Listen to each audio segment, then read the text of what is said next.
ओम। महाभारत के आज आदि पर्व का 24वें अध्याय का स्वाध्याय करेंगे।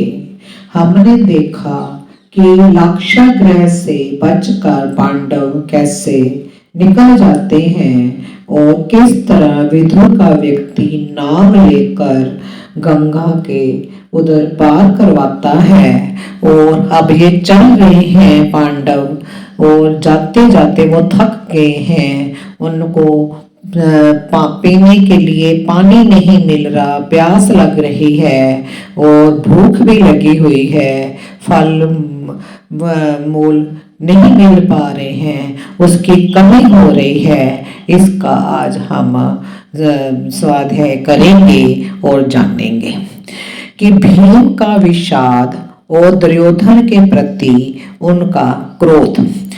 तो उधर पांडव उस नौका को छोड़ रात्रि में नक्षत्रों द्वारा सूचित मार्ग को पहचान कर दक्षिण दिशा की ओर चल दिए।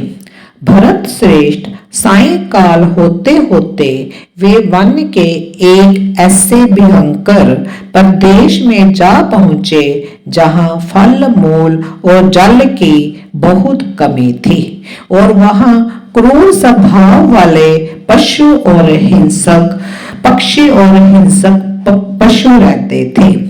वे कुरुकुल भूषण पांडव उस समय अधिक परिश्रम एवं प्यास के कारण अति कष्ट पा रहे थे।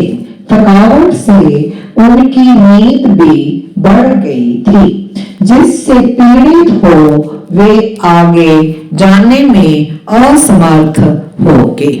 तब उन सब ने उस उजाड़ महावन में डेरा डाल दिया।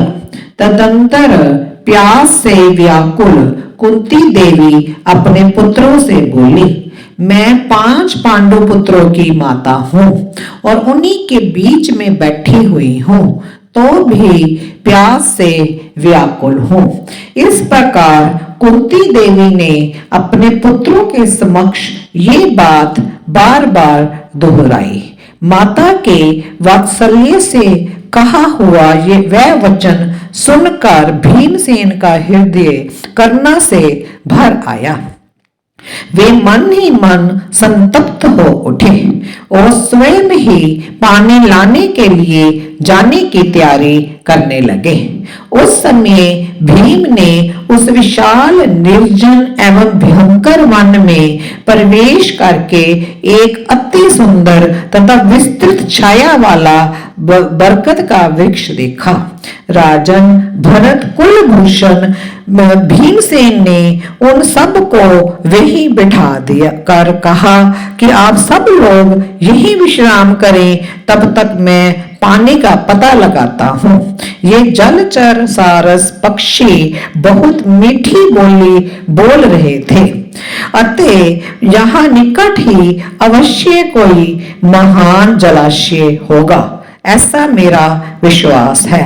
हे भारत, जब बड़े भाई युधिष्ठिर ने जाओ ऐसा कहकर उन्हें आज्ञा प्रदान कर दी, तब भीमसेन वहीं गए जहां वे जलचर सारस पक्षी कलरव कर रहे थे।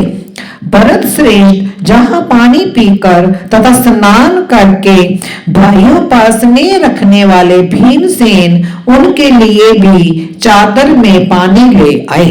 वहां अपनी माता और भाइयों को भूमि पर सोया देख भीमसेन मन ही मन शोक से संतप्त हो उठे और इस प्रकार विलाप करने लगे, हाय मैं कितना भाग्यहीन हूँ कि आज अपने भाइयों को भूमि पर सोया हुआ देख रहा हूँ। इससे महान कष्ट की ओर क्या बात देखने में आएगी। आज से पहले जब हम लोग वारनावत में थे, उस समय जिन्हें बहुमूल्य शैयाओं पर भी नींद नहीं आती थी, वे ही आज धरती पर सो रहे हैं। जो नित्य धर्म परायण नरेश तीनों लोकों का राज्य पाने के अधिकारी हैं, वे ही आज साधारण मनुष्यों की भांति थके मांदे पृथ्वी पर कैसे पड़े हैं। जिसके कुटुंबी पक्षपात युक्त और कुल को कलंक लगाने वाले नहीं होते, वह पुरुष ग्राम के अकेले वृक्ष की भांति संसार में सुखपूर्वक जीवन धारण करता है। जिनके पक्ष में बहुत से शूरवीर होते हैं और जिनके भाई बंधु धर्म प्रायण होते हैं, वे संसार में सुख से जीते और निरोग रहते हैं। जो बलवान हैं, धन संपन्न तथा मित्रों और भाई बंधुओं को आनंदित करने वाले हैं, वे जंगल के वृक्षों की भांति एक दूसरे के सहारे जीवन धारण करते हैं।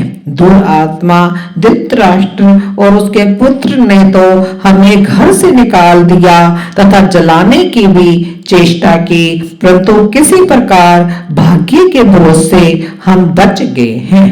ओ दुर्बुद्धि दुर्योधन, आज तेरी कामना पूरी हुई, क्या करूं? राजा युधिष्ठिर मुझे तेरा वध करने की आज्ञा नहीं दे रहे हैं। दुर्मते, इसलिए तू अब तक जी रहा है, अन्यथा ओ पापाचारी, मैं आज ही जाकर कुपित हो मंत्रियों, कर्ण, छोटे भाई और शकुनी सहित तुझे यमलोक भेज सकता हूँ। ऐसा कहकर महाबाहु भीमसेन लंबी सांस खींचते हुए भूमि पर सोए हुए भाइयों की ओर देखने लगे।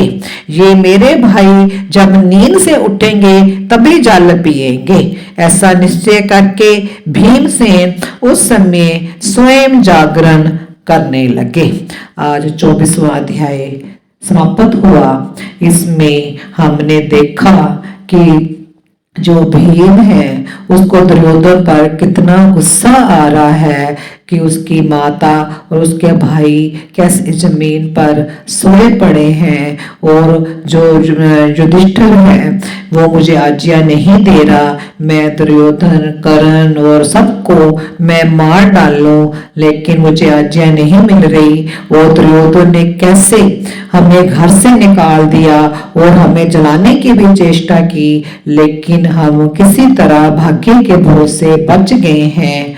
तो इतना हमने देखा इस अध्याय में। अब अगली कक्षा में 25वें अध्याय का स्वाध्याय करेंगे कि उसमें हिडिंबा राक्षसी किस तरह पांडवों को मिलती है, उसका आती है और उसका भीम से वार्तालाप होता है, इसको जानेंगे। आज इतना ही। ओम शांति।